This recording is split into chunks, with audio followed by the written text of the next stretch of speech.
Hallo zusammen und herzlich willkommen zu einem weiteren Video. Ein Auto, was wir schon relativ lange nicht mehr auf dem Kanal gesehen haben, ist jetzt endlich wieder da. Ich habe das abgeholt, das ist jetzt auch schon wieder gut eine Woche her. Das war ein Freitagabend habe ich das geholt. War ein bisschen wild, weil der Lichtschalter ist kaputt gegangen. Wahrscheinlich über die Standzeit irgendwie verrostet. Der war schon vorher nicht so ganz in Ordnung. Aber die längere Standzeit dann bei meinem Motorbauer hat ihm wohl den Rest gegeben und dann war das abends so ein bisschen heikel mit dem Zurückfahren, da das Licht nicht so richtig funktionierte. Aber Auto und ich haben es gut nach Hause geschafft, haben jetzt auch schon ein paar Kilometer hinter uns. Bin auch schon das erste Mal liegen geblieben, hatte schon das erste Mal ADAC-Kontakt. Woran es lag, weiß ich jetzt noch nicht. Ich stand an der Ampel nach einer etwas längeren Fahrt, so 150 Kilometer. Und dann ist er an der Ampel einfach ausgegangen. Es war so, als hätte er keinen Sprit mehr. Konnte ich dann aber vor Ort und Stelle nicht prüfen, da es eine relativ stark befahrene Straße war und ich da dann nicht die Möglichkeit hatte, groß in die Fehleranalyse zu gehen. Und als das Auto dann zu Hause war, habe ich eben geschaut. Sprit war vorhanden, also sprich in der Schwimmerkammer, das zeige ich euch gleich in der Motorhaube. In der Schwimmerkammer oben stand Sprit drin, auch nicht zu viel, eigentlich genau auf dem richtigen Level. Aber er war nicht angesprungen. Dann hatte ich ein bisschen Sicherung durchgemessen im Innenraum, waren alle okay. Kabel geprüft, waren alle okay. Mir war dann aufgefallen, dass die Batteriespannung unter 12 Volt war, 11,8, 11,9. Habe dann einfach mal auf Verdacht die Batterie geladen und dann ist er tatsächlich wieder angesprungen. Das heißt, aktuell fahre ich jetzt immer noch mit einer Reservebatterie rum. Die habe ich mir hier unten, hier vorne mal provisorisch in den Innenraum gestellt. Habe auch immer ein bisschen Werkzeug dabei, falls mal irgendwas ist. Das heißt, noch bin ich dabei, mich erst wieder so langsam ranzutasten. Ansonsten den Blick, glaube ich, kennt ihr ja schon, mit den schönen Recaro-Sitzen, dem Lenkrad, was ich erneuert habe, dem Radio, was ich da verbaut habe. Werde ich vielleicht nochmal wechseln auf ein Becker-Radio, da habe ich jetzt eins gefunden, muss ich mal gucken, je nachdem. Kommt dann vielleicht nochmal ein Update-Video, dann die Mittelkonsole oder beziehungsweise das Handschuhfach, nee, ist ja nicht das Handschuhfach, das Ablagefach in der Mittelkonsole habe ich hier schön mit Alcantara bezogen. Dann auch hier an der Seite, was ich ja auch bezogen hatte mit Alcantara. Hat super funktioniert, hat sich nicht gelöst, also jetzt auch durch die längere Standzeit. Das kann ich also empfehlen. Das ist sozusagen problemlos einsetzbar und löst sich auch nicht. Ansonsten, was wurde jetzt gemacht? Motor wurde überholt. Getriebe wurde überholt, habe jetzt ein 4-Gang-Getriebe, nicht mehr 3-Gang, also ein Gang mehr. Differential ist neu. Werden wir uns dann irgendwann bei einer technischen Inspektion, beziehungsweise wenn ich den dann auf der Bühne habe, noch ist die Bühne ja durch ein Audi belegt, dann werden wir uns das mal ein bisschen im Detail angucken. Und jetzt hätte ich gesagt, schauen wir einmal in Richtung Motorraum, denn das sieht schon sehr schön aus.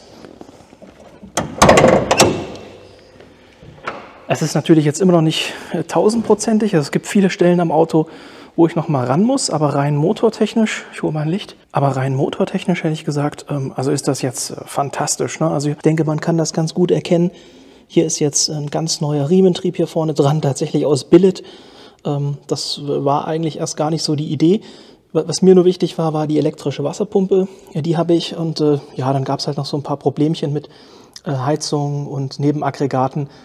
Und dann hat sich mein Motorenbauer entschieden, da so einen Billet-Antrieb reinzusetzen. Das sieht natürlich schon sehr, sehr edel aus.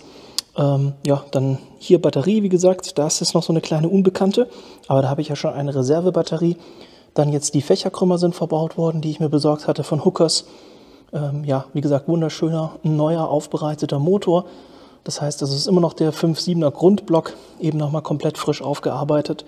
Zündanlage neu. Da steht jetzt Edelbrock drauf, ist aber nicht Edelbrock drin. Das ist jetzt hier so ein, ich glaube, Brawler oder irgendwas ist jetzt der Vergaser. Und MSD-Zündanlage. Das heißt, die feuert auch immer zweimal, sodass da auf jeden Fall ein Zündfunke kommt. Ich blende euch jetzt mal ein bisschen Geräusche ein vom Stand.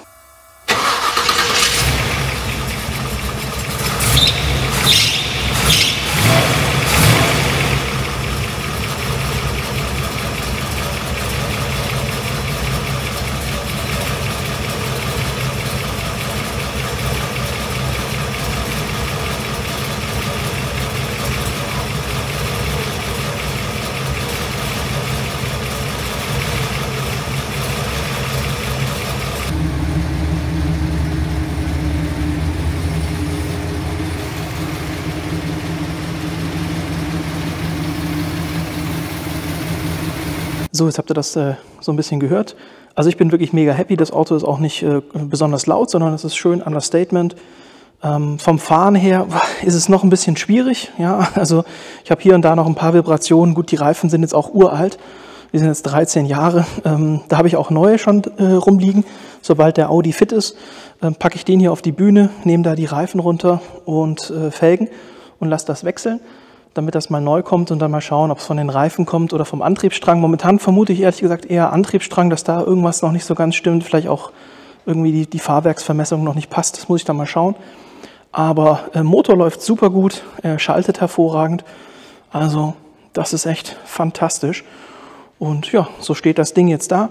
Habe hier vorne jetzt eben auch entsprechend elektrische Lüftersteuerung. Das heißt, ja, standardmäßig läuft ein Lüfter und wenn es dann zu warm wird, schaltet sich noch der zweite Lüfter hinzu. Wie gesagt, elektronische Wasserpumpe, damit das Ganze eben ja so ein bisschen sicherer ist, beziehungsweise einfach so ein bisschen robuster als jetzt die mechanischen Komponenten. Und wie gesagt, im Detail gehen wir dann in einem anderen Video nochmal etwas genauer darauf ein, dass wir uns das auch von unten angucken können. Ich habe jetzt noch Baustellen hier im Bereich Fahrwerk. Ich denke, das kann man hier ganz gut erkennen.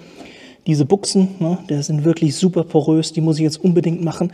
Problem ist, bei dem Baujahr, also dieses 79er Baujahr ist irgendwie scheinbar ja so ein bisschen speziell, also so richtig gut. Teile findet man dafür nicht, oftmals passt es nicht. Ich weiß nicht, ob ihr euch noch erinnern könnt, als ich beim Stabilisator die Gummis gewechselt bzw. erneuert habe. Verlinke ich euch oben mal das Video. Habe ich, glaube ich, 4 unterschiedliche Gummis bestellt, also Stabilisatorgummis, bis dann mal einer dabei war, der gepasst hat. Das ist also wirklich sehr, sehr unangenehm, da was Passendes zu finden. Das heißt, ich habe mir da auch jetzt schon so ein paar von diesen Fahrwerkskomponenten bestellt. Und da muss ich halt schauen, ob da irgendwas davon passt. Ansonsten ja noch so ein paar Elektro-Themen, ne? So Kabel, die nicht so ganz schön sind, die möchte ich nochmal neu machen und das eben löten und einheitlich. Hier vorne, das funktioniert jetzt alles, aber da würde ich auch gerne nochmal ein bisschen aufräumen, dass das ein bisschen cleaner aussieht. Ansonsten haben sie das hier wunderschön gemacht, ne? Ansonsten ist hier alles mit so Kabelleitungen eingepackt, auch hier am Motor, ne? Wunderschön die Zündkabel verlegt, also da kann man nichts sagen.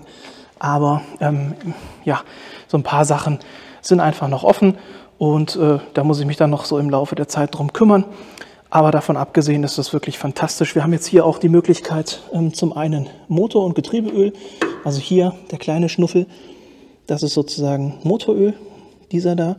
Ich versuche euch das jetzt mal zu highlighten, damit ihr das seht. Das ist der Motorölfüllstand und da oben das rote, das ist dann sozusagen für Getriebe. Da kann man also auch den Getriebefüllstand prüfen. Dann haben wir da noch 2 offene Leitungen. Die highlighte ich jetzt auch noch mal kurz sozusagen im Videoschnitt. Da war früher die Heizung angeschlossen. Die gibt es jetzt nicht mehr. Jetzt gibt es nur noch eine Lüftung. Aber der Motor macht so viel Wärme und ich fahre das ja auch nicht im Winter. Insofern ist das kein Problem. Da werde ich jetzt solche kleinen Gummistopfen drauf machen, dass da keine Flüssigkeit reintritt oder beziehungsweise keine Flüssigkeit reinlaufen kann. Und dann passt das auch.